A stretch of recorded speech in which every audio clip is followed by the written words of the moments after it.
नाज़िन टंडो गुलाम हैदर जे अवाम petrol के अघन में वाध वारे फ़ैसिले के रद्द कंदे रिलीफ ॾियण जो मुतालबो कयो आहे। इन हवाले से पेश आहे फ़ियाज़ अली वरिया जी हीअ रिपोर्ट। नाज़रीन, वफ़ाक़ी हुकूमत पारां ताज़ो पेट्रोल जा अघ वधाइण सबब टंडो गुलाम हैदर जी अवाम सख्त परेशान है। अचो त उन्हनि सां ॻाल्हि ॿोल करियूं, उन्हनि जो वधीक छा चवण। इहो ई ॿुधाए सघूं था जो इहो को बि अहसान गवर्नमेंट असांखे कुझु बि कोन कयो न।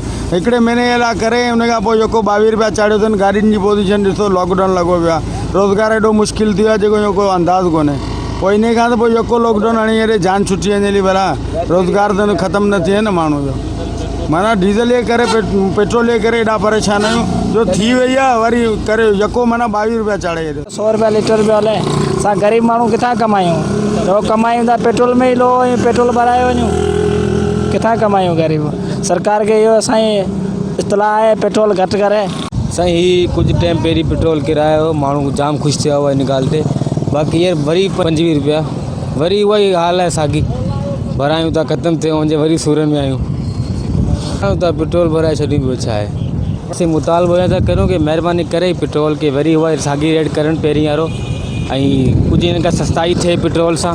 जो पेट्रोल करंदो कुझु मेरी रेट ॿिया रेट में हेठि ईंदा। रवासिन जूं ॻाल्हियूं ॿुधियूं, उन्हनि जो वधीक चवणु हो त असां सां वफ़ाक़ी हुकूमत पेट्रोल जा अघ घटाए असांखे रिलीफ ॾिनो वञे। फ़याज़ अली वरिया, मेहरान TV न्यूज़, टंडो गुलाम हैदर।